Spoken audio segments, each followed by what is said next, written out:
Kadalasan ko ang ginagawa at nakasanayan ko na rin ay ang magising ng maagap dahil naniniwala ako na kung maagap kang magigising ay mas marami kang magagawa na gawaing bahay. At isa ito sa pangaraw-araw kong ginagawa tuwing umaga. Sabi nga pag umiidad ng isang tao ay kadalasan maagap na kung magising sa umaga. Ewan ko ba, pero bata pa naman ako. Siguro morning person lang talaga ako. Simula na naman nga ng gawain dahil maagap tayo nagising ay maagap tayong makakapunta dun sa kubo para magdilig ngayong umagang ito. Ito nga pala yung kadalasan ng ginagawa ko tuwing umaga. Pagkagising, pupunta ka agad sa kubo para magdilig ng mga gulay at mga halaman. At pag natapos ko yun ay masaya na ako dahil meron akong nagawa sa umaga.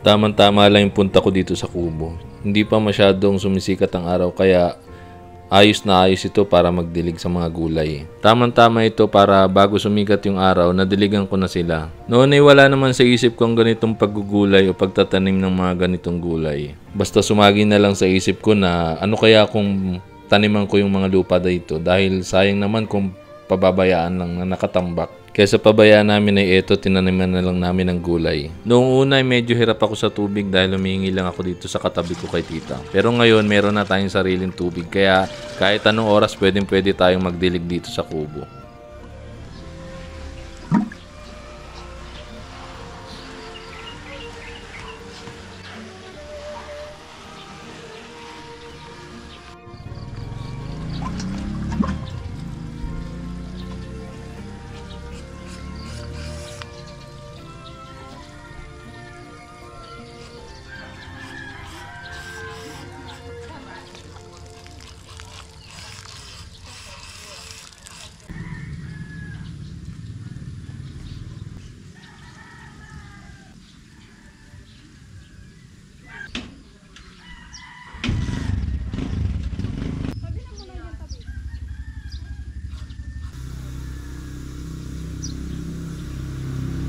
Hindi naman mahirap ang ganitong gawain, basta gusto mo lang yung ginagawa mo, yung tinatrabaho mo, magiging masaya ka sa ginagawa mo.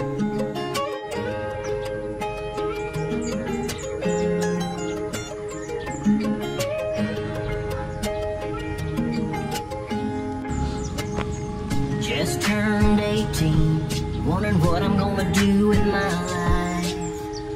Chasing that American dream, a white house, 2 kids, a beautiful wife, yeah. I know it's gonna take some time, whole lot of long days to make that money. Cutting corners on this uphill climb, gonna do things right and get it honest. Yeah, busting my butt till the sun goes down, working hard with these 2 hands, just like my old man and his dad did. Honest, yeah, put in the work, I'ma do the rest. Treat everybody fair, and you'll find success. Honest.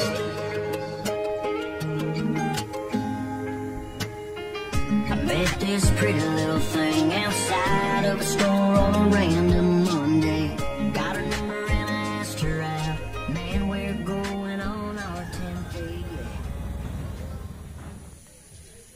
Dami ng bunga ng kamatis. Ito pa, kumpul-kumpul na siya.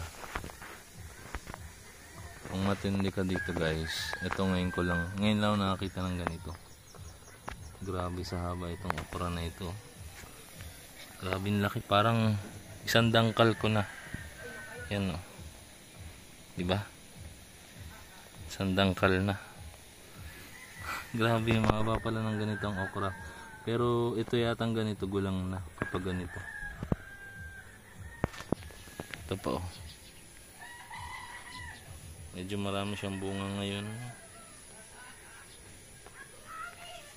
So, nandun pa sa dulo. Grabe haba na hindi na namin na-harvest nito nakarang araw kasi medyo busy. May mga ginawa tayo.